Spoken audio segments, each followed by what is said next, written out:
মুরগির গলা, পাও, আর এই যে পাখনা, আর এই জায়গায় হচ্ছে গিলা কলিজিটা একটু সিদ্ধ করে নিব। পানি গরম করছি, এই গরম পানিতে দিয়ে সিদ্ধ করে নেব, ময়লা পানি বাইরে।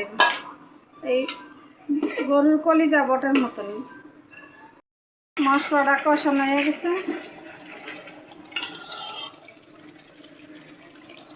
গিলা কলিজি দিয়ে দিলাম।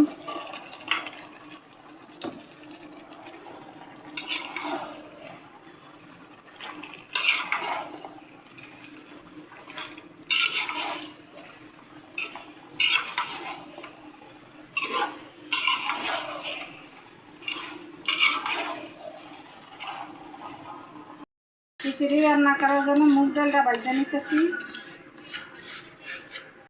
কলার চালটা ধুয়ে রাখছি। এখানে খিচুড়ি রান্না করতেছি, শুধু মুগ ডাল দিয়ে খিচুড়িটা রান্না করছি, মানে মাংস চালটা কষায় নিতেছি।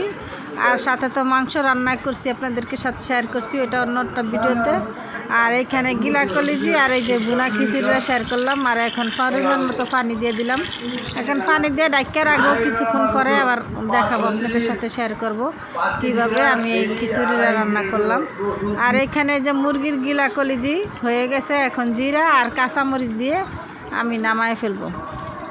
কয়েকটা কাঁচামরিচ দিব আর জিরা গুঁড়া দিয়ে দিছি। এই তো আমার রান্না হয়ে গেছে, মাশাআল্লাহ খুবই সুন্দর হয়েছে।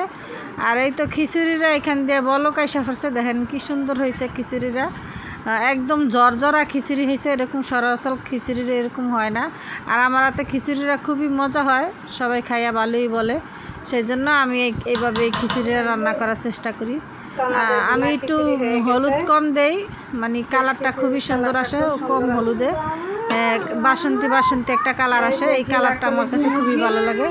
এই যে খিচুড়ি হয়ে গেছে, খিচুড়ি রান্না করলাম, মুরগির হাত পা ভুনা করলাম, আর এইখানে আলু দিয়ে মাংস রান্না করলাম।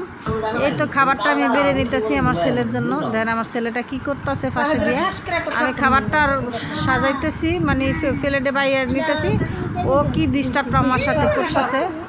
এই তো বাড়া হয়ে গেছে, বাইরে দিতেছি, সবাই খাওয়া দাওয়া করতেছে টেবিলের ভিতরে খাবারটা। আমি ভিডিওটা নিতে পারিনি ভালো মতন।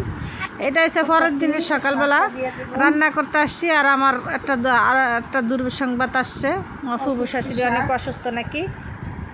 তা আমারে বলছে কয়দিন ধরে পাট শাক দিয়ে ডাল দিয়ে খামো, সেই জন্য সে পাট শাক আনিয়ে দিছে সকাল সকাল, আর ডালটাও বসাই দিছে।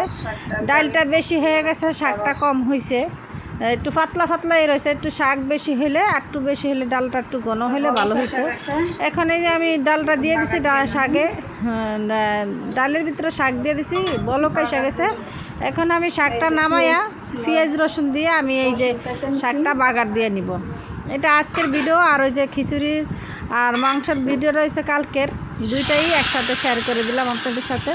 এখন আমার বাগার দেওয়া হয়ে গেছে, যেই কথা সেই কাজ, রান্নাবান্না শেষ। ফুবু শাশুড়ির হসপিটালে দেখতে যাবো, সবাই দোয়া করবেন উনি যেন সুস্থ হয়ে আবার বাড়িতে ফিরতে পারে। দেখতে যাইও দেখতে পারি নাই, পরে আইসা পড়ছি, আইসা পরে ভাত রান্না করলাম, অনেক কাজ করলাম।